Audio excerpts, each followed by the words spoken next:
Welcome to One Up Fantasy, helping you one up the fantasy football competition. For the latest in Chicago sports news, visit ChiCitySports.com. And now, here are the hosts of One Up Fantasy, Stephen Johnson and Chris Jackle. Kaboom!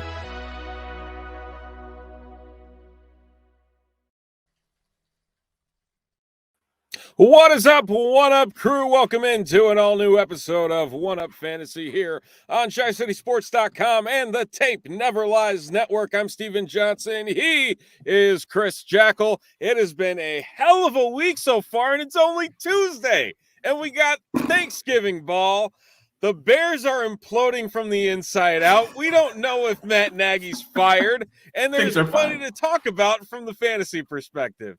Jackal, how are you? Shit, I'm great. You know, it's like Christmas is coming early, or holiday season is coming early, as they say. You're right. It's Tuesday, and we have a lot to talk about. But I mean, Chicago Bears fans, it looks like we're getting what we asked for. You know. It's a strange thing. We've all wanted it. But if they're gonna do it, do it. What the fuck are we waiting for? Just pull the goddamn Band-Aid off and let's get to work. Like, this is just silly. You know, everyone's talking, oh, it's a short week. It's a short week. Who cares? You had Chris Tabor. He coached the game. He was fine. Just give him the reins. That's all you got to do. Plain and simple. Who cares if you only got 3 days to practice? Man, I tell you, that's a whole nother conversation. But you know, Nagy coming out denying the fact that he's not What's he fired. supposed to say? I mean, you know? I know, like, oh yeah, it's my last game. Like, is he really gonna say that? I think the telling sign will be if he's got the menu board and is ready to start calling plays on Thursday. That's the telltale sign right there. Is it whether or not he is being let go at the end of that game? I think with a loss, which I think is well within the realm of possibility. Oh, fuck yeah. That'll pretty much be it. I do worry if he can stop this 5-game losing streak. Are we at 6 now? I don't even know what we're at. We're at 5. He would be okay. There's, I think, 9 coaches that have had multiple 6-game losing streaks. Every single one of them has lost that job after the second season, except for 2 of them. And then they lost, like, they were fired the next season. So regardless, fucking Nagy's out of here. You know, he looked like he looked like he was crying after the game on Sunday. The post-game press conference, his eyes were fucking redder than mine were. I mean, it was crazy. Like, he just looked like he had been miserable and crying. For mine, I wasn't crying. He was, but it's just like, because he knew it's over. It's a done deal. Yeah. Let's bring on whoever we can get through the season. I want to get ahead of the game, but I hate waiting until Thursday. It's going to fuck fantasy up. There's not many guys on the team that you're going to want to play. So it's like, what? Fucking Chicago. They can't even fire guys right. I mean, Jesus Christ. Hey, when you go 101 years without firing a coach mid-season, speed bumps, I guess, is the best way to put it in terms of how they can come about doing this the correct way when all is said and done. But like we said, a conversation for another day. Maybe we'll come back to it if we have some time at the end of the show and talk about whatever this is a fantasy show. You know, I know whatever the hell the Shane and Phil, they did a pop. Phil and Shane did a pop-up show earlier to talk about everything, and it was entertaining to say the least. There's a lot to talk about, and Phil was getting fired up, and Shane was, you know, keeping the level there and trying to maintain that yin and yang. But it was, I mean, this is wild, and it's big news. Charter franchise, it's getting ahead. It's first time ever. Firing a coach in midseason. Granted, their coach was like also the owner for like 50 years, so it's not like he's gonna fucking fire himself. So I think that's all skewed personally, but whatever. Sure. Here we are, week 12, fantasy football. I just want to say one thing, Ralphie, if you're listening, you talked all that fucking shit before the fucking week. Didn't back it up. How'd it go? So anyhow.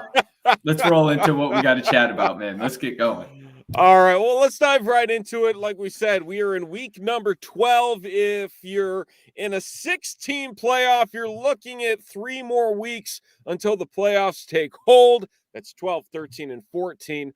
And then 15, 16, 17, because no one wants to play a week 18 playoff in fantasy football, especially with the way things are now with this extra game. However, I think it's fair time now that we could look at potential MVPs to the fantasy season, not necessarily the actual NFL league MVP, but the fantasy season. And there are plenty of names to go around, guys that have taken the baton and run with it from beginning to end this season and really popped up.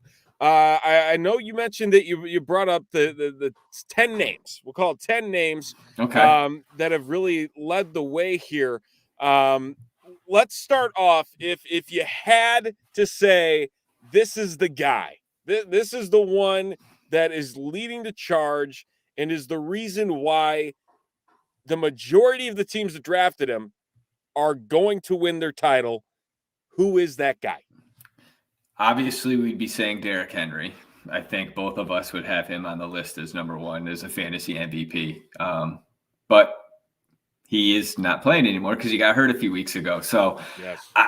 I'm still sticking with a running back. And I think Jonathan Taylor is the guy that is really kind of, in my opinion, he's that guy. I just think, what he's done this season, not to mention, I mean, he's already rushed for almost 1,200 yards. He's almost rushing for 6 yards a carry, 13 touchdowns. He's fumbled 3 times. But when it comes to fantasy points, though, I mean, he's killing it. 50 points last week.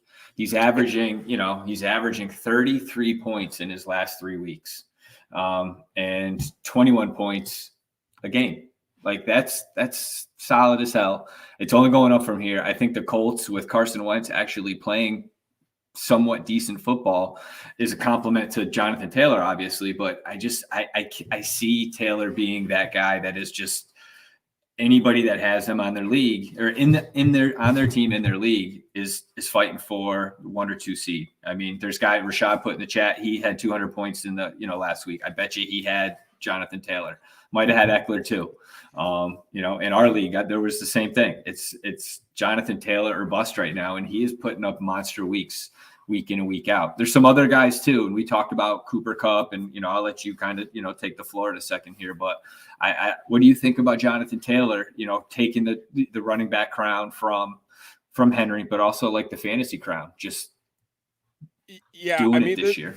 The thing that is just so eye-opening really to both Henry and Taylor, and the fact that Jonathan Taylor is just now catching up with what Derrick Henry was able to do over the course of the season before he was injured in week number 8. I mean, just piling on the yards, and it's just a nonstop barrage for what Derrick Henry was able to bring to the table. But, like you said, Jonathan Taylor, whatever is in the water in Indianapolis, he is just destroying guys lately and destroying teams as a whole. I mean, again, you look at this game against Buffalo, he gets 5 touchdowns. He has not gone a week without a touchdown since week 3. Yeah. He has scored at least once every single week since week 4 and continues to just show out time and time again. I mean, you look at the breakdown as well. He's got 1, 2, 3, 4 multi-touchdown games. Yeah. So in that 8-game stretch. So again, he just continues to roll and get it moving. And I mean, just a little bit of a slow start. And there were teams that pounced on it as well. Yeah. And if you were one of those, kudos to you. For being able to kind of diverge that Seattle Rams Titans opening schedule there for Jonathan Taylor, and then just watch him settle in. That Indianapolis offensive line gets healthy, and away he goes. Just wind him up and watch him run. I mean, at this point, it's really hard to not pick Jonathan Taylor as the guy that's going to lead the way. However, and you alluded to him there a second ago, another guy that you cannot whatsoever deny that he has turned into what is arguably the best value pick in fantasy drafts in 2021, and that's Cooper Kupp in Los Angeles with the Rams. And for what he has been able to do, it's mind-blowing. In half-point PPR leagues, he is averaging 21.6 points per game. The next best wide receiver is Deebo Samuel at 18.5. Wow. So you have Cooper Kupp by far leading the position 3 points better than wide receiver number 2 in 2021. That is insane. The pairing that he has been able to make with Matthew Stafford, even with the Rams just laying an egg constantly lately. I mean, you look at some of these last games here, 11 catches for 122, 11 catches for 95, 7 for 115, 10 for 156, 9 for 130. I mean, that's just his last 5 games. And that's not even putting into account the fact that he started the season with 5 touchdowns in his first 3 games. Yeah. It is mind-blowing just how much he has been able to get off the ball. And really, without much else help in that Rams receiving room. Yeah, Van Jefferson's been solid. Robert Woods really never got off the ground, and now he's, for whatever reason, not on the IR yet, but torn his ACL. Did he not? I don't know what the Rams are waiting for. It's probably a financial thing. Who knows? The Rams are, they got. Who knows what they don't want to use a draft pick, or they're trying to do something. The Rams are always wheeling and dealing, but there's a method behind their madness out there. Yeah, whatever it is, the madness they got to figure out, because they've looked like crap the last 2 games. But and then you bring in Odell Beckham, which we still don't know what the verdict is on that. All we know is it looked. We talked a little bit about this though last week. Just the fact that is it knocking the rust off, kind of getting everybody together. Do they need this break? Are they going to come out and play well? But one thing is, right. What's right is right. And that's Cooper Kupp, man. That dude is he is taking care of business. Second overall in fantasy total points with almost 260, 258.6 in PPR leagues, trailing only Jonathan Taylor, who's got 264.4. So it's neck and neck. And you'd be surprised, I think, at who's number 3. A guy that was an afterthought, and for most teams when it comes to fantasy relevancy, especially at the quarterback position, he was almost a guy that they were looking to move on from, and that's Jalen Hurts. He's 253 total fantasy points. Not that I say he's like, I'm looking at him as an MVP, but just, as I look at the list there, he is a guy that has really come on strong.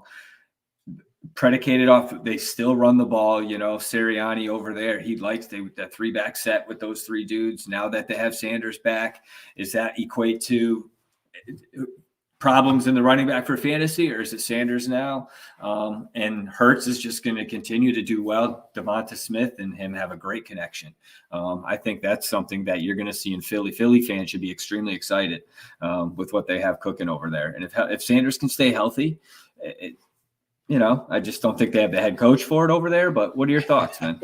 Yeah, I tell you, he is one of the most polarizing figures in football in Jalen Hurts. I didn't think he was going to be much of anything this year. I thought the writing was on the wall, and really there were some trades being made before the season even started where you thought, okay, the Eagles are making some backup plans in case this doesn't work out for them with Jalen Hurts as their quarterback. They bring in Gardner Minshew via trade from the Jacksonville Jaguars, and he's ran the pine for the season here. And again, looking at Hurts, and again, he's getting better, but he's always had this built-in rushing ability, which is, again, rushing quarterbacks. The lingo for these types of players, especially quarterback, the Konami code type players, where it's like you have them able to unlock this extra gear, because looking at the passing numbers, it's nothing eye-opening. No. In his last 7 games, he's thrown over 200 yards once. And that was 5 weeks ago. To think about that. Easiest schedule coming up. Oh, I know. So looking at his schedule, I mean, it sucks because week 14, they've got the bye. They got the late bye, which is going to throw a wrench into a lot of people's plans. I think I play Ryan Cox that week, so that's good for me. Works out for you. They've got the Giants, the Jets, almost said the word, Washington football team, the Giants again, and then Washington again. That's their last 5 games. If that doesn't scream opportunity for Jalen Hurts, especially after Devonta he was Smith, able to Miles Sanders, Dallas Goedert, everyone's going to eat over there. But I mean, no, for Hurts, he could get into the MVP talks with a strong finish to the season. I'm sorry. I mean, the numbers are there. If he could get Philly into the playoffs, I mean, actually, I don't even know the record off the top of my head. 5-6. All right. So if they could squeak into the wild card, I mean, they play in a shitty conference, so, They do. I'd have to see where exactly they are in terms of the standings. They got to be fighting for a wild card, I would think, at a bare minimum here. Let's see where they're at. So they're 5-6. Of course, nothing is going to I'm trying to bring it the up way here, that you actually needed to. Okay, updated playoff picture for the NFC. So Philadelphia is currently 9th. They sit behind San Francisco. New Orleans is the 7. So it's New Orleans, San Francisco, Philadelphia. Panthers on their heels at 5-6 as well. That's going to be close for those final 2 spots, because you have the Vikings and the Saints both at 5-5. So that's essentially they are a half game out right now of a playoff spot with that schedule. Again, a fantastic potential slate, like across the board, fantasy wise, even their defense fantasy wise to really get things rolling. I mean, we also watched the Giants do whatever the hell they did last night on national television. That wasn't pretty, whatever that ended up being. And Washington has been reeling. They lose Chase Young for the year. That's going to throw a wrench into their plans, and they've never been really fully healthy on the offensive side of the ball as well, even though Taylor Heineke This is the first time. Oh, sorry. Go ahead. Taylor Heineke's been pretty impressive, all things considered. I don't think anything really scares you with the Saints, and watching Trevor Siemian. I mean, the Eagles spanked them. So, I mean, they've got the tiebreaker there. The biggest thing is the Niners. We don't know about the Niners. They seem to be playing much better ball. Yeah. They got everybody healthy. We've talked about them in the last couple of weeks and what Debo can do, what Kittle can do, that running game, Jimmy G playing decent. Fantasy relevancy, Jimmy G, helped me get that win over Ralphie, but whatever. But, just to circle back to health and Philly, they're actually, I think, the healthiest they've been probably off of getting Sanders back, getting Miles back, getting Devonta Smith is healthy. Obviously, Hurts is back. Goddard's back. He's healthy, signed that big extension. Right. So I know he wants to go out and produce. But Hurts, he's on pace for throwing over, almost 3,400 yards, rushing for over 1,200. I mean, almost 1,200 yards. And that's a pretty strong season. I mean, granted, it's not 4,000 yards passing. Not that we know about that in Chicago, but, it's still a strong season. And I know I talk MVP, but if he can take that season and turn that into a playoff berth and maybe a win, I mean, that's pretty astounding for a guy that was an afterthought in Philly, in my opinion. No, absolutely. And I mean, you look at the rushing stats alone. I mean, he's on pace to finish with over 900 for the year. I mean, a quarterback with 900 rushing yards, and he's got 8 rushing touchdowns, albeit he did get 3 on Sunday, which pads those numbers. But you can't go wrong with that. No, you can't go wrong with that. I mean, I'll eat crow that I don't think anybody expected this to happen, but here he is. Yeah. Is there anybody, I know we talked about a couple of guys, but is there anybody you think outside? I mean, Matt Stafford was a guy that they talked about the MVP rankings. He's in the top 10, but is there anybody else that you can think of, in your mind that would take that fantasy crown as the MVP? I struggle to find another name outside of those 3. Yeah. What about Herbert, Taylor, and Herbert? Man, I love Justin Herbert. I think he is set up for a fantastic future and just watching him play and, being able to see what he did against Pittsburgh and a very good Pittsburgh defense. It's just the consistency model that worries me about Justin Herbert, because there have been a couple weeks where you watch him and you're just like, what the hell was that? I mean, And week 10, he had a stinker against Minnesota. He didn't play right. that well, but And he did the same thing against New England a couple weeks before that. And so it's just that consistency model. But then again, he's got the opportunity down the stretch. Week 14, 15, 16. Giants, Kansas City, Houston Texans. I mean, if that doesn't scream get back on track down the stretch, I don't know what's going to. I think from a dynasty perspective, though, with what Justin Herbert can do, and I'm glad that he refound his legs on Sunday night as well. 90 yards. That was impressive. He is mobile. For as big as he is a damn mobile guy. He was on McAfee today talking. I didn't realize he weighs like 200 and I forget what he said. He's like 260 pounds or whatever. I was like, what? 6'6". He's a tank. Dude, running into that guy. I mean, Jesus. I mean, never mind. It's gonna bowl you over like Jerome Bettis back in the day. Fuck. Anyone's got. I'm 5'11", 175 pounds. I'm gonna get fucking knocked over anywhere. So fuck. Sorry, but I mean, I do like the way that he's set up, and really, you compare him to the other quarterbacks, the younger quarterbacks in the league, and I think you can still group quite a few guys into that bucket. I mean, Lamar Jackson, Josh Allen, Patrick Mahomes, Kyler Murray, that you compare all of them.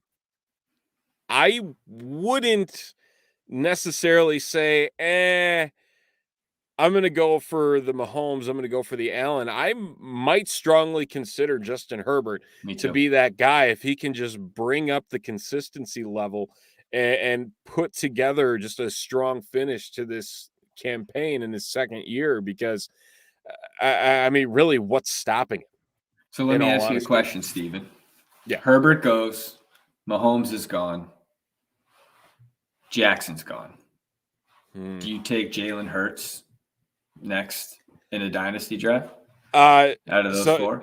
So if Mahomes, Herbert, and Jackson are gone, correct? That's what we said. I'd still take Josh Allen as that four. I just was curious, if he finishes the year and, because Allen does, the Bills, they take away the deep threat over there in Buffalo and they don't know what to do. It's different, but they don't run the ball as well. They may be a kind of have a short playoff picture, in my opinion. They between the Colts game and the Jacksonville game, I don't know what's wrong with the Bills. I really don't. But at the same time, he offers that rushing upside as well. And the difference between him and Hurts is that the Bills are connected to Allen long term. And especially when you're talking about dynasty, you want that long-term viability, which is something that I don't think Hurts has.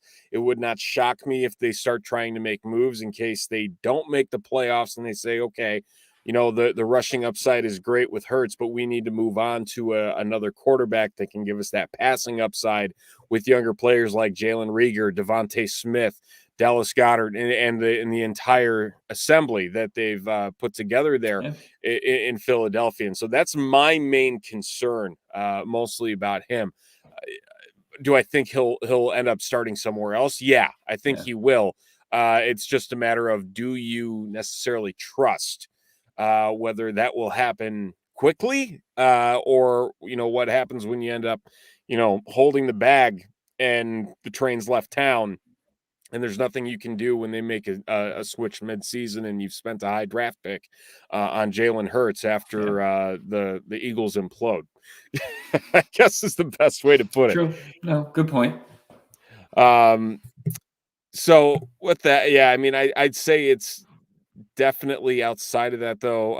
Allen for sure outside of those three. I mean, you can make a case for Kyler Murray, but I'm starting to get worried he's getting some injury issues because he Little ended cat up out like there, that at man. the end of well, he ended up like that at the end of last year too, Yeah. where he was dealing with some nagging stuff, and he plays hard, man. He gets hit. He's does. all over the field. So it's and it's what you worry about with like our quarterback in Chicago is, it's just they're a hit away from, and as he is now, he's out. But and you've seen that with Murray. That's a great point. And it's longevity is health is wealth in the NFL. If you can stay on the field, you're going to get paid. And if you put up numbers, I mean, it equates to great things all around for your pocket, fantasy owners, hopefully wins on the field. But, for the sake of this show, we're talking about fantasy points, and one dude we didn't even talk about, Tom Brady. I think he's number 4, in total fantasy points this year. And he's the one guy that it does not rush, it doesn't go over for, I think, 300 rushing yards a season, like every other quarterback that's in the top 6 for fantasy points. He's like the anomaly. But they have such great offense over there. He's just but he's not, I don't think, in the MVP for fantasy talk. So I'm just kind of rounding out the list here. I would be surprised if he does enter that conversation. I mean, it looked like there for a minute he might. I know I had extremely high hopes for him at the beginning of the season. I got to see what he's on pace for, because what was at the beginning of the season I said he's going to throw for 5,000 and 50 touchdowns. So he's averaging 317 passing yards per game. We'll put that out over 17. So he's at 5,400. That's the pace. So he's good there. Yeah, you're right. 29 divided by 10. I see 4,800. And so he's on pace for 5,400 yards and 49 touchdowns. So he's right on that cusp. So we need Antonio Brown back, and then he'll do fine. It's possible. We'll see. Yeah, it's possible. You never know. Not hope. Before we get to our next topic, though, let's answer a couple questions in the chat. Bob's got one here. Half point PPR pick 2. Brandon Ayuk, who has come back with a vengeance. The last I dropped couple him. weeks. That pissed me off. Yeah, I'd go Ayuk. And I like the rookie from Penn State, Freiermuth, but I Higgins is a guy I think you sit this week. I just don't like the matchup. I just that's my take. But what about you? I think you have to go. I agree with you on Ayuk. It still blows my mind that he's turned it around as quickly as he has. Yes. Man, I like Cole Beasley, but I don't all at the same time. I don't know if that's more of a personal sorry. with what he's able to do. What did he do against the Colts? I feel like he did nothing against the Colts. He's done nothing all year. That? 4 catches for 23 yards. I'd play Freiermuth. I'm gonna go that way as well. Big Ben's got a connection with him. I like Big Ben this week too. Yeah, against the Bengals, doing that NFC or AFC North, good old black and blue fight out there.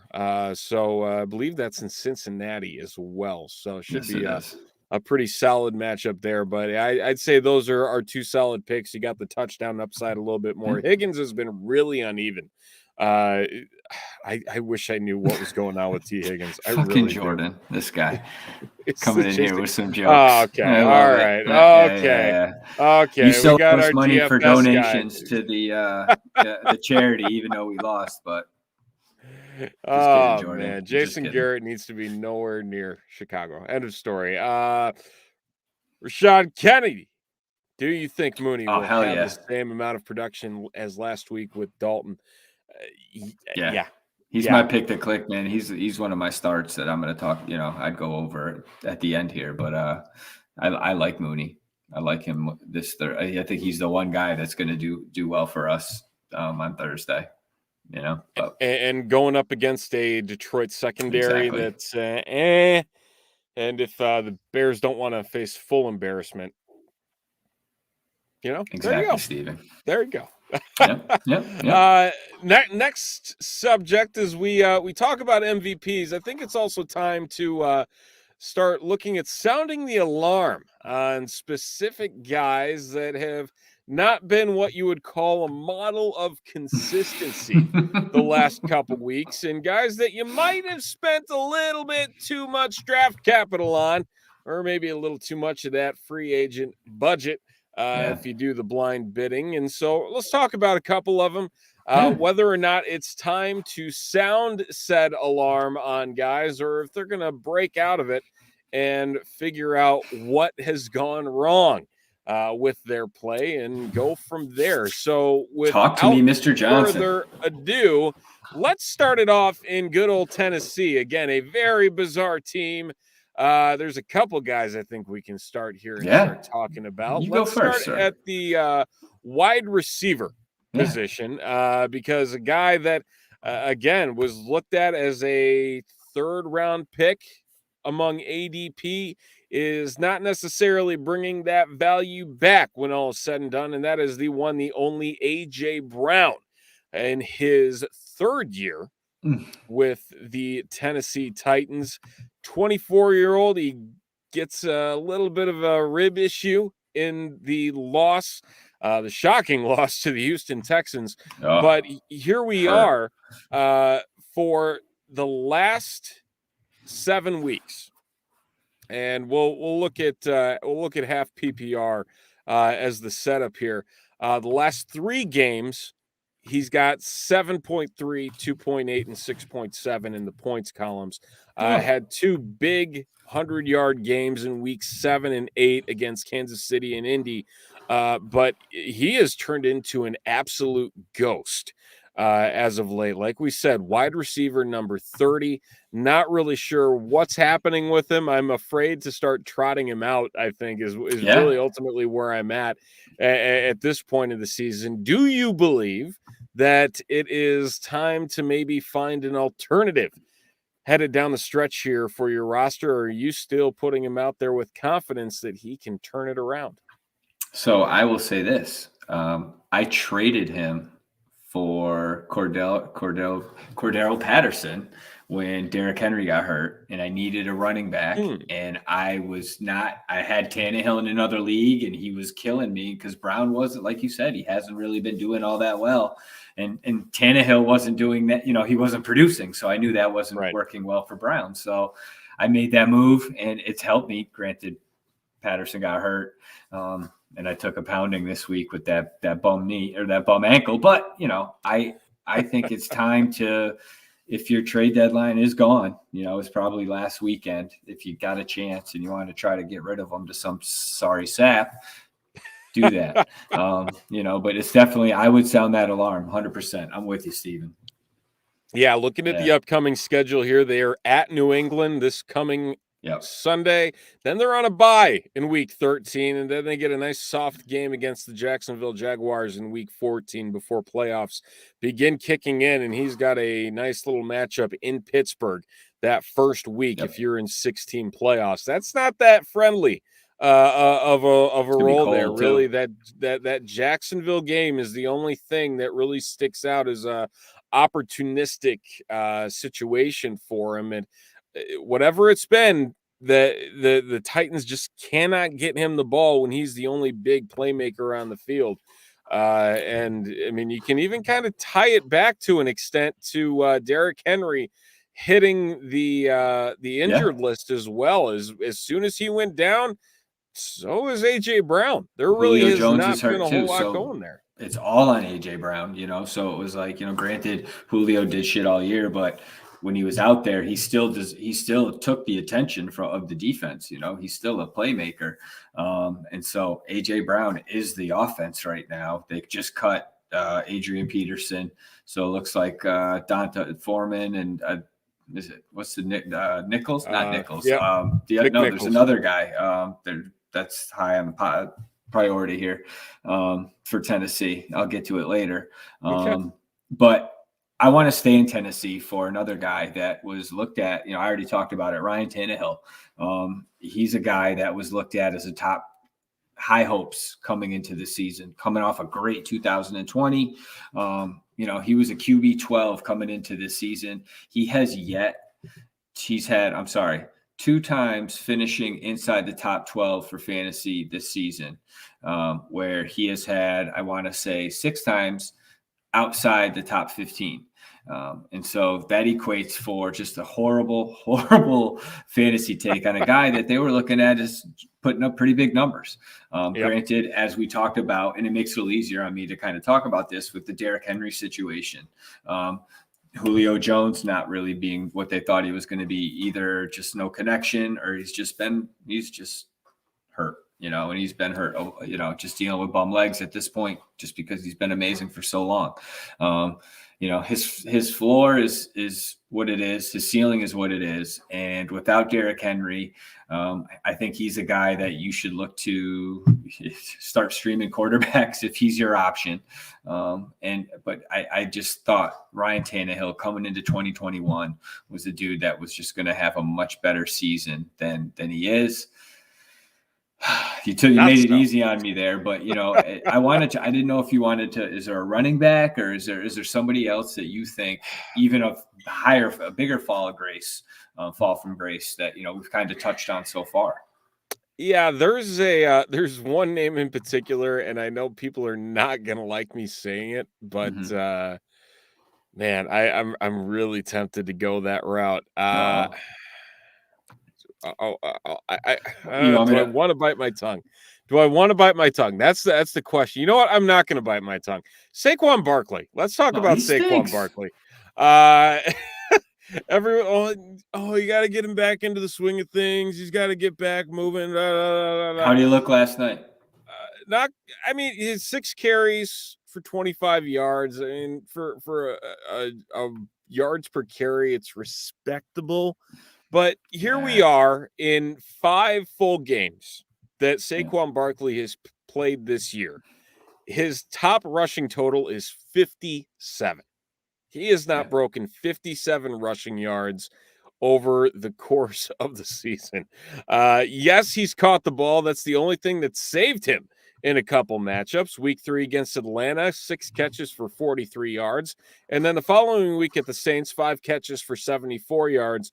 And really that's it. Yeah, he did have some catches last night. Again, 6 catches for 31 yards, but still in a half PPR league, 3 of his 5 contests, he has failed to reach double digits. And especially with that receiving upside, I can't feel a sense of accomplishment being able to roll him out there and say, this is the guy. I just can't. Like that's so hard for me to say, because it seemed like he was going to set himself up for such a solid year. But here we are in really the 3rd year that he's experienced some injury history where he's missed multiple games. Again, the question is, can he stay healthy? And B, can his offensive line and just his talent himself, is it enough to go out there and rely on him as putting up RB1 numbers?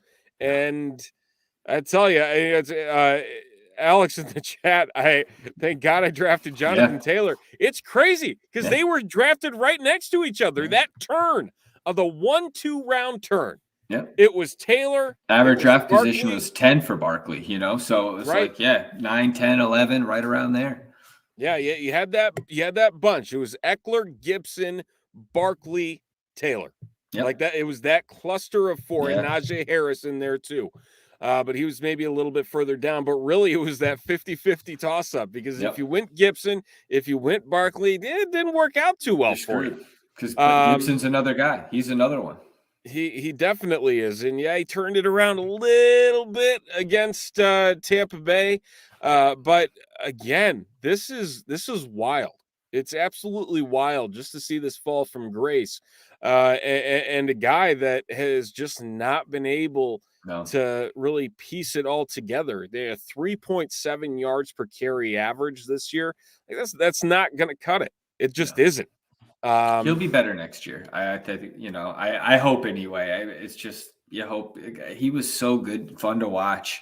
So, he was just ran like a fucking, he was a workhorse, man. He was awesome. Right. And it's just seeing a guy go down like that, you hope he comes back. But yeah, it's tough to see, especially I know Logan, drafted him in our little TTNL league, but, yeah, owners are not happy. Those teams that have him are probably sitting middle of the pack right now, to be honest with you, because you spent that high draft pick on him. And it's, unless you sandwich you went back-to-back running backs. If not, you're probably up Schitt's Creek without a paddle, So in that regard,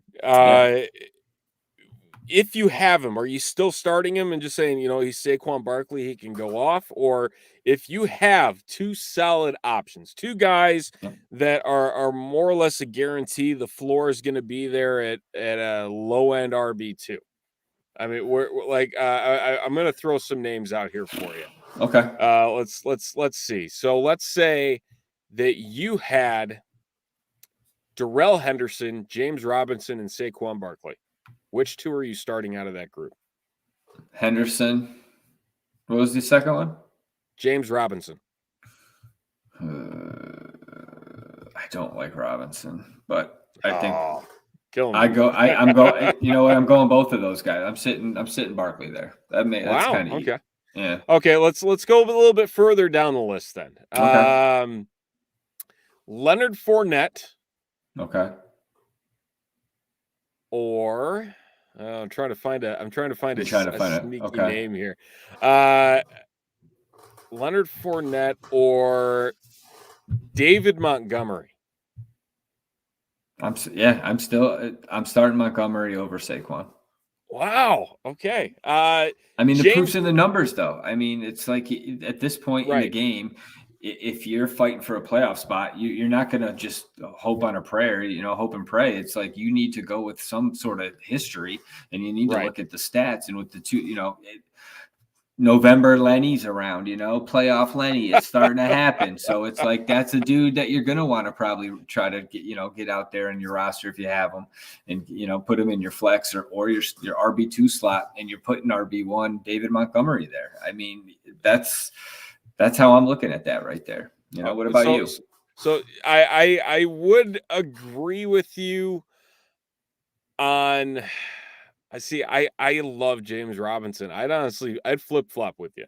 Okay. I think James Robinson has the workhorse capability. Darrell Henderson, the game can get away with him, especially with Sony Michel there. Yeah. That I kind of look at it that way. Is being the good point, the this or that, where you just need the touches. You ultimately need the touches at that point. Leonard Fournette, I tell you, the game on Monday night, it was a little disappointing because I think I wanted him to do more, and then in comes Ronald Jones, who has done nothing this season. I was surprised to see that as well. I really was. And then he just pops up out of nowhere. But at the same time, he almost had 100 yards though. He had like 90. True. Yeah, he had like 92 all-purpose yards. But yeah, I hear you. That's true. Yeah, he. I'd still think that there's the opportunities there for him to be the guy if he got the coin flip between those two. Two other names I want to bring up that I think might be a little bit more in balance with what Barkley is. Clyde Edwards-Helaire or I lost the other one. Damn it, where did he go? Josh Jacobs. Ah, man. I heard it's funny. I'm trying to get harder as it moves on here. it's a challenge, right? Because you know what, Barkley. First off, the Giants fucking suck. They just fired Garrett. Like they don't have any sort of. Maybe he'll be better now. I don't know. Very well, but man, shit. I can't start Josh Jacobs over Barkley. I can't. Dude, Barkley has 220 rushing yards. But he missed so many games. He missed so many games. 3.7 yards a carry. What are we doing? 2 touchdowns. He almost has more receiving yards than rushing yards. He stinks this year. It's like you can't trust that. I'm But trying so to win does a Clyde playoff game. I'm Edwards. sitting that motherfucker. Dude, Hilaire at least got in the end zone. That's true. Yeah. Yeah. I mean, it's just crazy to think though. Like he has this pedigree. People don't Yeah. necessarily look at him like he's among this much lower list and not that first, second round pedigree that he was drafted at. I think it's just that name recognition, and literally we're in year 4 of his career. And he's still looked at it like this. Yeah, he tore his ACL last year, but there's just that pedigree that people just want to hold on to it. It's like Josh Gordon.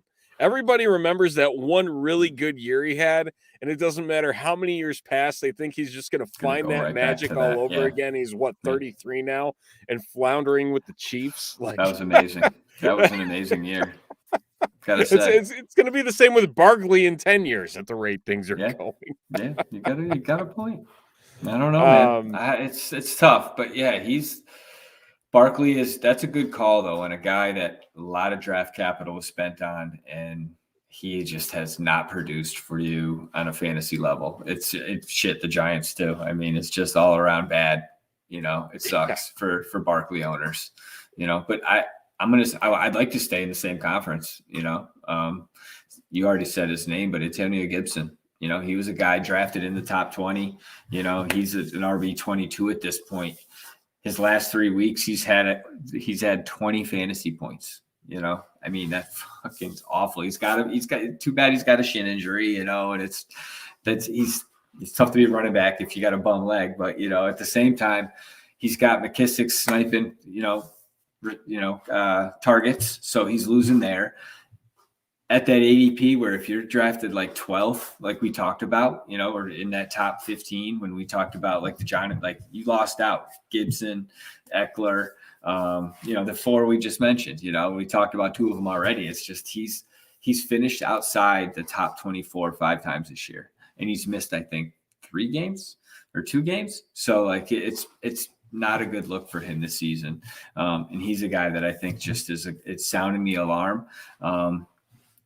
I would panic if you are. You probably already have if you're a Gibson owner, But I just think panicked week 3. Yeah, and I think and to that point though, Steven, it's like that's one of the reasons why that division has been so suspect. Is just these injuries to their key players. They're not producing. You're not winning. And it's, granted 2 different situations at the quarterback with Heineke and Daniel Jones or Mitch Trubisky or whoever it is over there in New York or New Jersey. But yeah, there's some receivers also. There's a few other guys. But what do you think, man? What other players have they outpunted their draft coverage, if you will, with respects to, start of the season where we are now? Another one we haven't talked about tight ends yet. Okay. One in particular that I thought Shane's was going to cut that, but one in particular that I think a lot of people really had high hopes for, and again, it's not necessarily a sound of the alarm, but just like the overall disappointment, like the utmost disappointment for what he ended up turning out to be. Jonnu Smith, I think he's like tight end 32 right now. Yeah. I mean, he's just gone absolutely nowhere. However, another guy, I don't think he's necessarily disappointed, but I still worry about just the overall volatility of what he brings week to week, and the fact that I really don't think you can trust him. He's only missed 1 game this year due to injury, but at the same time, it just has not been good in terms of what he's brought to the table, and that's Noah Fant over in Denver. And I think a lot of people really, again, had high hopes for him, especially with Teddy Bridgewater getting the job in Denver. But you look at his body of work, and it's nothing that really screams like this is the guy. There's nothing really there. He had a big week against Las Vegas, who has not been too great against tight ends all year in week 6. 9 catches, 97 yards, and a touchdown. Before that, the most yards that he had all year was 62. So he really has not been piling up the yards, getting downfield with that athletic frame. We talk about a 6'4", 250-pound tight end. He should be able to stretch the field for you, and he just isn't. And that's something that I think was pretty eye-opening, because he was, give or take, the 7th or 8th tight end off the board in drafts this over the summer and leading up to the season. And so now, you're sitting here wondering, okay, where is that opportunity? And yeah, the tight end position is so bad that he's still tight end number 12 right now.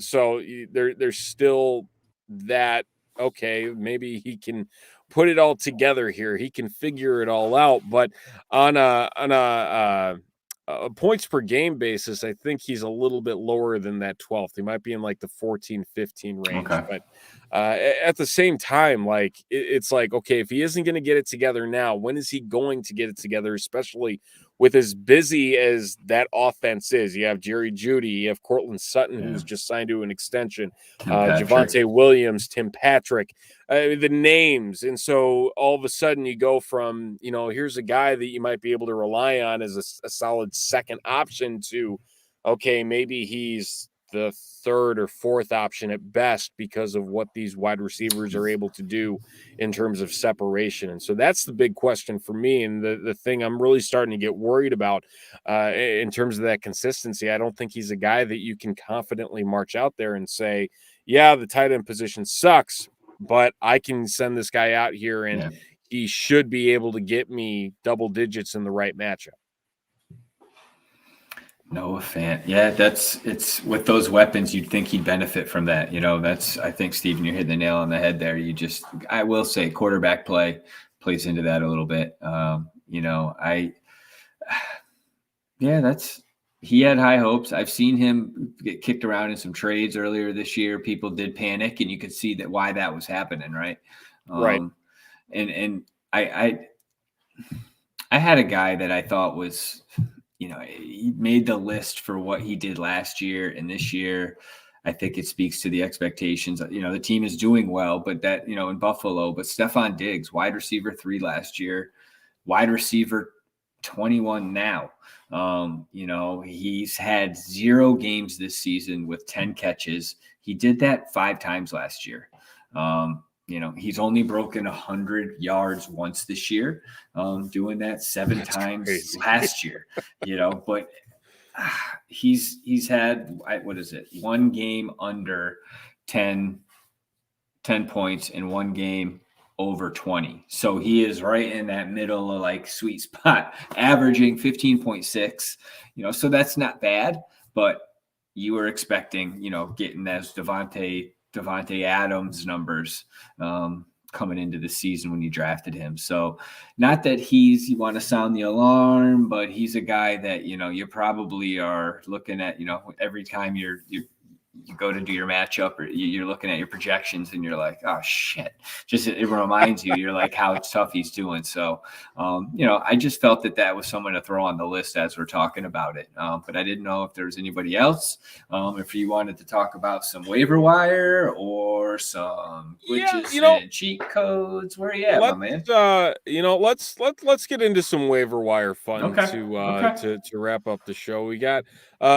Chris chiming in with a couple names as well. You got Knox or Pitts as the I'm sitting Pitts. I think he could be a bust this weekend. Yeah. Okay. Yeah. Go ahead. I wrote a little about that earlier. I got to try to find what I wrote because I can't remember. But no, I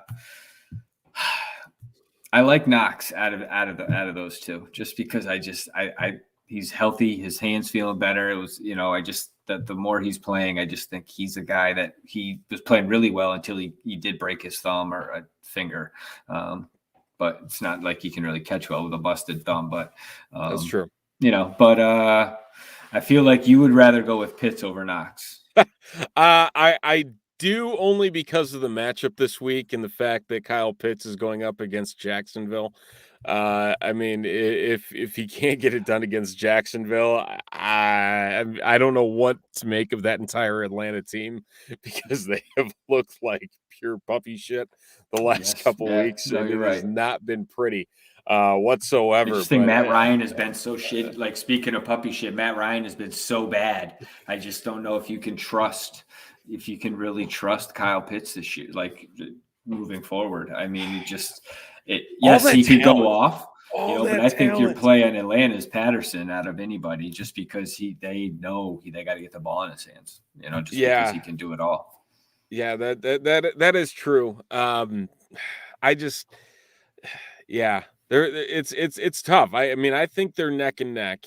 And we could look back tomorrow, next Tuesday, and it'd be like, Jackle, you fucking idiot! Like, it's outscored him by 25, But because I mean, this is the thing, is like just the fact that Kyle Pitts has not been living up to the hype the last couple weeks. I think the best stat line that he's had, if I'm not mistaken, well, he's only got one touchdown on the year. I mean, that alone, for the pedigree that you were, in the draft capital that you were putting up for a guy that was anywhere between tight end 3 and tight end 6, depending on how your drafts shook up. Since the bye week, he had the big game against Miami, 7 catches for 163, but then his next best game after that was 4 catches for 60, 3 catches for 62. I guess you could throw a toss up there as to what the better thing is there, but in all honesty, I mean, he's not doing anything as like the de facto number one option in that offense, with Matt Ryan throwing him the ball, and it's God, I really don't know how they've won any games. I really don't. They owe Matt Ryan so much money. It's like they're fucked. They're just they can get out of it after this season, though. It might happen. I don't know who they're gonna get, but it might happen. I thought they still owed him some money on the dead cap next year. I thought they still owed him for next year. I think they do, but I think it's to the point where it's worth like eating some bread. Manageable. Yeah, I gotcha. I think that's okay. I think the correct word is manageable. Yeah, you're not cutting off your nose to spite your face. You're actually gotcha. Yeah. So the potential out. There is let's see if I can do math in my head here quickly. There is a dead cap number of $40 million. Yeah, I was going to say. But his cap hit is 48. So technically, they'll save something. They'll save something. That's all I can say. Like you're saving $8 million in the grand scheme of things, between what you're paying in dead cap and what you're saving. That's essentially what it boils down to. He'll mentor some rookie draft pick next year, and they'll just he'll probably retire. Actually, he's pretty old, man. 36, I think. 37, yeah. somewhere in that range. Yep. But he's had a pretty solid career overall. Yeah. Doing the one team over the course of his career, there might be that 1 year stop in a random place that no one will remember 10 years from now. But hey, we'll see what happens. Still plenty of time to let that all boil down. Let's wrap things up here. Let's talk some waiver wire pickups for week number 12. For a lot of people, it's the waiver wire deadline right around the corner tonight. So get those picks in. If you are watching, let's start at quarterback. Who's your guy to pick up in the flex play of the week here? Who toss up, but I'm gonna throw you a curveball here. It's the baloney bopper Ben Roethlisberger, the 39-year-old against Cincinnati on the road. Looking at I'm looking at a shootout here. I know we talked about not playing T. Higgins in that other little scenario we had talked about earlier. But I think on the Pittsburgh side of things, you could see Big Ben toss it around a little bit, and to the point of the game looks like a classic Pittsburgh Cincy, like 35-28. Ben throws for 4 touchdowns, 300 yards. And, I don't know if Claypool's coming back, but Deontay Johnson is just a beast out there. And I think he's in for a monster weekend also. And to that point too, though, with Big Ben, they got Baltimore, Minnesota, Tennessee, Kansas City, Cleveland, and Baltimore one more time. As they finish the season, you probably wouldn't even have to spend $1, and you may not even have to use a waiver claim to grab him. But that is my pick as a flex streaming quarterback option, Mr. Johnson. What about you, sir? I am going to hope for the turnaround rookie game this week. And we talked about how terrible Atlanta was. And the quarterback that's playing the Atlanta Falcons this week is one Trevor Lawrence. He has not been all too great the last couple weeks. That much is for sure. However, if there's 1 week to try and plug him in as a starter, if you do need it this week, it'd probably be a prime time to do so. Hasn't passed for over 200 yards. I'm going to start kind of contradicting myself here as we go along. He hasn't eclipsed 200 yards in any of the last 3 weeks, and hasn't thrown for any touchdowns during that stretch as well. And so the struggle is there, but again, the opportunity to turn things around is there. It's just a matter of, I think they need to turn him loose a little bit more to get him out of the pocket, move around a little bit more. And again, this could end up turning into a bit of a disaster, but the Falcons allowing over 20 fantasy points per game to opposing quarterbacks. Again, it's a lot more points left on the board compared to what's normally out there and what Trevor Lawrence scores. So if you need him as that plug-in this week, I like Trevor Lawrence. What do we got here? We're saying no way, Logan. What are we talking about here? What's going on? What about trading this real Matt world Ryan trade for Jalen Hurts? No, there is not a chance in hell Philly will do that. Not a chance in hell. Yeah, no way, Logan. No way, Logan is correct. Not gonna happen. So who do you got running backs? What do you got for me? Give me a running back on your list here. Who do you got? So the one that sticks out to me, a guy in the Big Apple, or I guess in New Jersey, if you want to go that way. I'm taking him. I'm sorry. He should be at the top of every single priority waiver wire, and that's Ty Johnson with the Jets. Yeah. Michael Carter going to miss this one with a sprained ankle. And yeah, looking at 2 to 3 weeks out, by the way. Exactly. 2 to 3 weeks for Carter.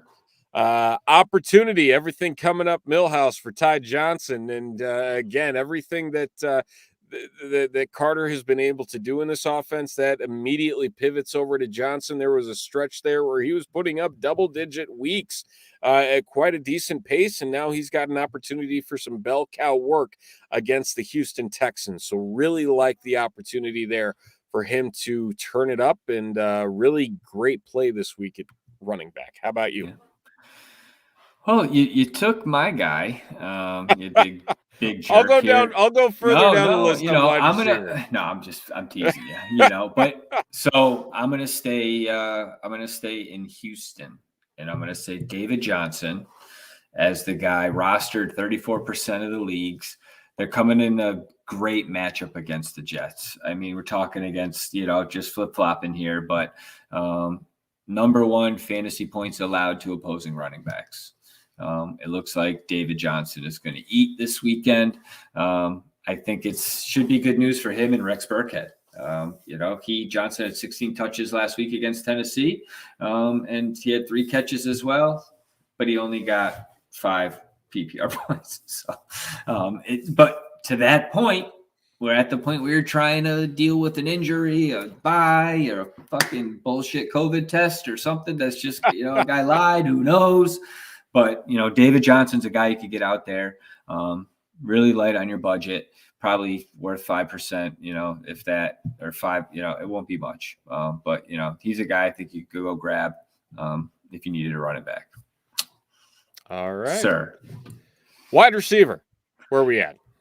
I love this dude. He is one of the reasons I gave it to Ralphie. And this is Elijah Moore. Rostered in 61% of the leagues. I'm kind of cheating here. I just think, say again. Said teensy bit. Just a little bit, screw it. I'm gonna back off of that. I'm gonna find somebody else. Fine. It's fine. All right, shit. But I just now that I lost my spot, I really did lose my spot. No, coming off a huge week, obviously, but he's put together a solid run for him where he just keeps putting up over 12 points a week, especially last week, as you saw, a monster of a week, finding the end zone twice. Between him and Ty Johnson, you could see some big fantasy points. I like that pick out of you, so I could see the Jets putting up some points on the board, depending on who's quarterback. I think it's Zach Johnson. It looks like he's going to get the start if everything goes according to plan. Grant, like I said, he's rostered in 61% of the league. So there's a chance this is a moot point. But for those leagues that he is available, go get him and enjoy.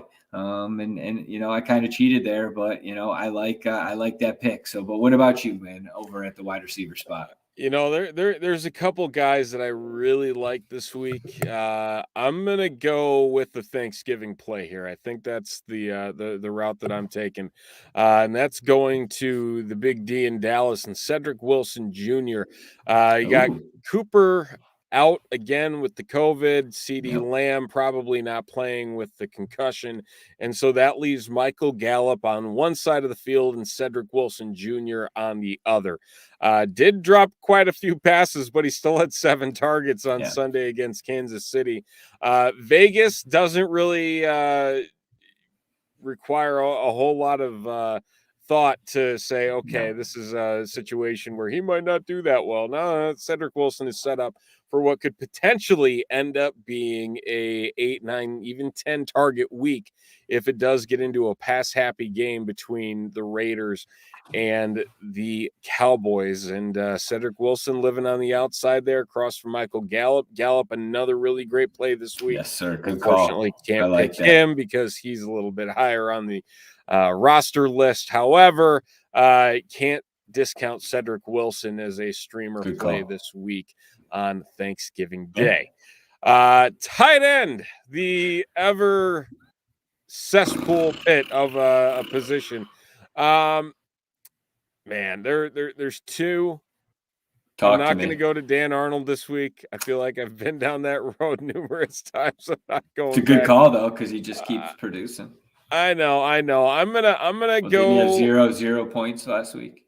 Yeah, it wasn't good.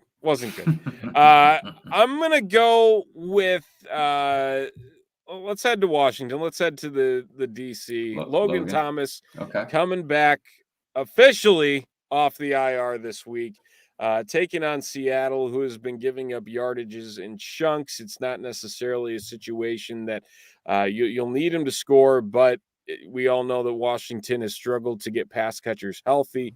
Deandre Carter is another one there in Washington that you might want to keep an eye on as well, because let's face it, Taylor Heineke just needs to throw the ball to somebody. I don't know who it's going to be, but he's got to throw the ball to somebody. And it will more than likely be a combination of those two guys. And at tight end, they need somebody in that role to really get that offense moving, and Logan Thomas will have the opportunity to do so. Hasn't played since week 3 against Buffalo, but a solid matchup here against the Seahawks. How about you?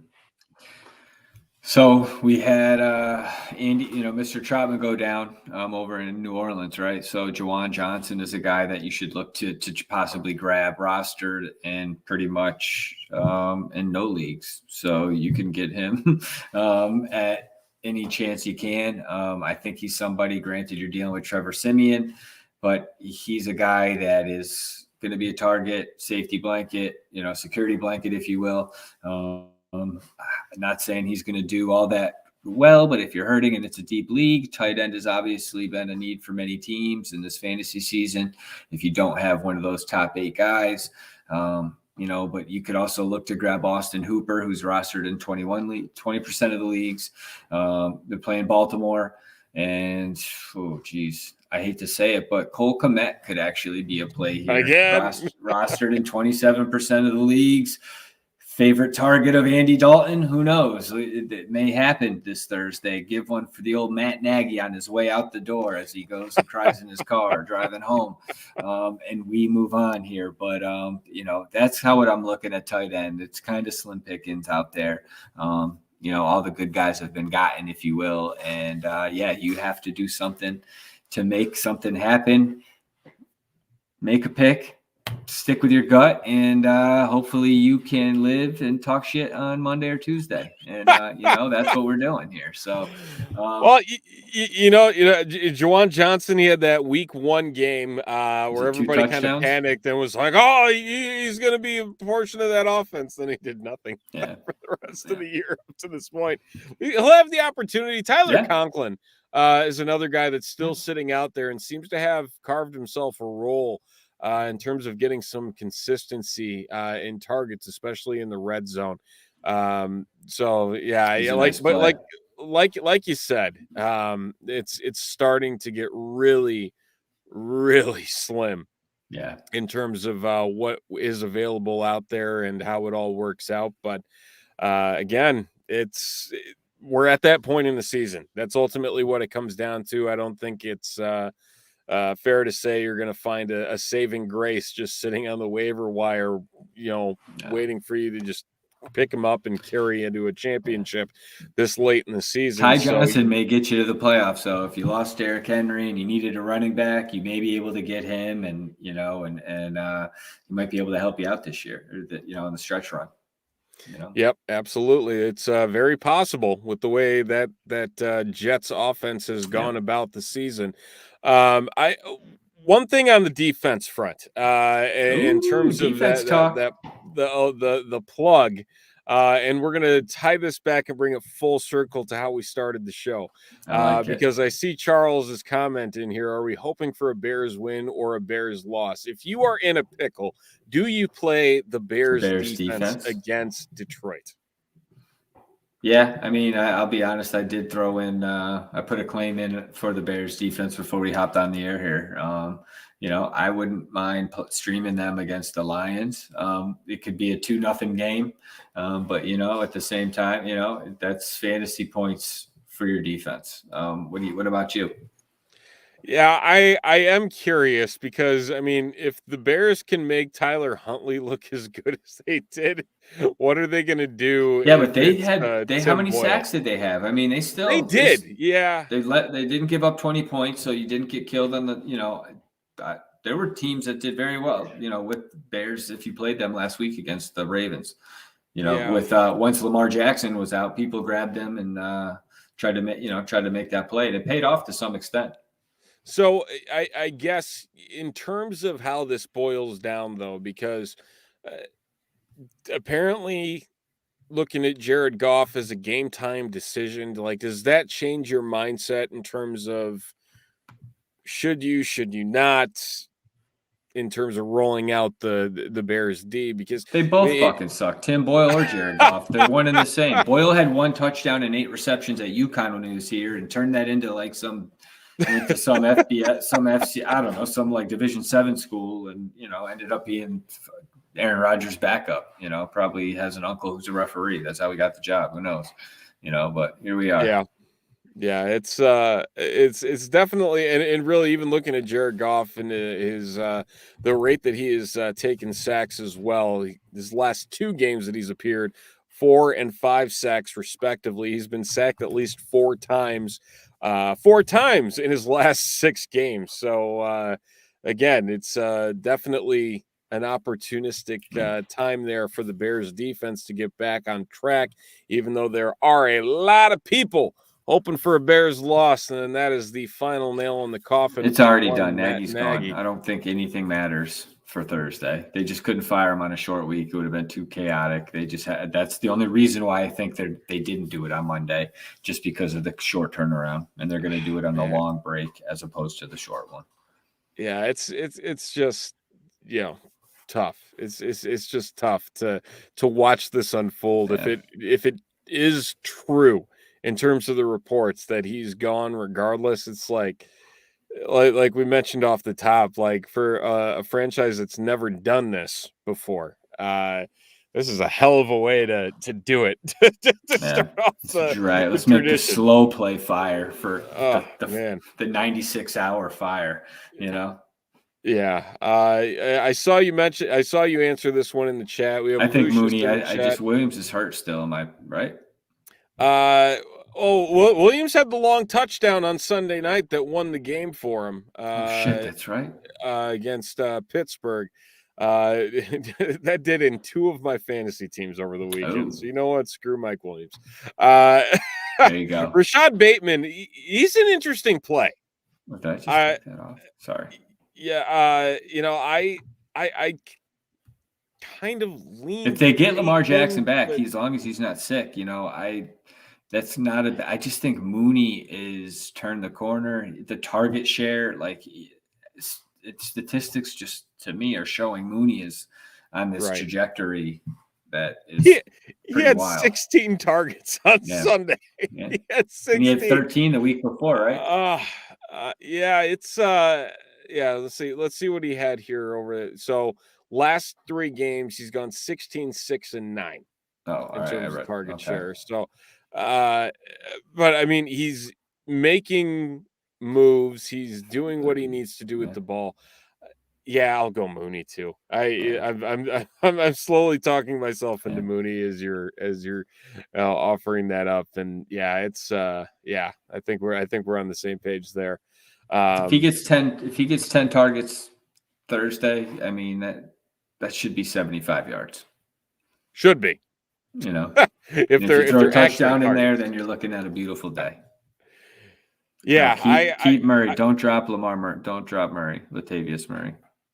Yeah, Latavius Murray this week is a good projected play. as running back 36 on Fantasy Pros. But I mean, if he's going to get double-digit touches, that's a running back that you want to keep on your roster, especially just looking at what they have coming up as well. Against Cleveland this week, not the greatest, and then Pittsburgh the week before. They get that Cleveland sandwich there. Mid-season, but then they get Green Bay and Cincinnati down the stretch, 2 more easy games to match up against there for him. But yeah, don't drop Latavius Murray. So what was that last one that you flashed up there? Stevenson from New England. I think he's a strong play this week. He could be a sleeper flex. I'm curious to see how they handle this down the stretch. Him and Harris with the Patriots, with Damien Harris and everything. Ramondre, 12 carries for 69 yards. Not bad. 100 yards the week before against Cleveland. Not bad. But then Damien Harris, it's looking like it might be a 50-50 split down the stretch here. But in that offense, that's not a bad thing. I mean, I'll say they're putting up numbers. Yep. And you just read it off, And not only that, but again, the fact that you want to try and take the pressure off of your rookie quarterback, which Bill Belichick has done a really good job of doing to this point in the season, and they are rolling. They are the number 1 team in the AFC East this year with a rookie quarterback. So, hey, if you guys enjoyed the Patriots sucking for a year, it ain't going to happen again. No. Plain and simple. Belichick's like getting the last laugh, apparently, That he is. Matt Jones is going to be the guy that sends Brady off into retirement, and Belichick's just going to have the biggest shit-eating grin when it's that's how it'll all play out, right? Brady won't want it to happen, but it's Father Time. He's undefeated, so. Could you imagine, just the story of that? And everyone would eat it up. Brady's fucking documentaries out while he's still playing. I don't get that either, but whatever. That's another fucking show. It's the rants over here in Connecticut. The rants and the possibilities. Yeah, we're going to wrap it up here. We've got a fun holiday-filled week ahead of us, as do all of you as well. We got Thanksgiving, some Bears football, bright and early, taking on the Detroit Lions up in the Motor City. So do enjoy that. Do enjoy the holiday. No matter where you're spending it, hopefully it's full of some turkey, stuffing, mashed potatoes, and everything else in between. Just be lazy, watch some football, and enjoy the very long weekend. Exactly. Happy holidays. Happy Thanksgiving to everybody. Stay safe. Do not drink and drive. I sound like my mom. Use Uber, designated driver. Don't be a fucking idiot. But seriously, spend time with your family if possible. I know with COVID and everything, people haven't been able to spend a lot of time with family but with all that being said, be safe, healthy, happy, eat plenty of food if you can. And, maybe reach out to somebody you haven't talked to in a while, say hello. But, to that point, this is Chris Jackle. That's Stephen Johnson. This is One Up Fantasy, and we will see you next Tuesday at hopefully 9:30 Eastern Standard Time. Have a great evening, everybody. And have a wonderful holiday. See you next week.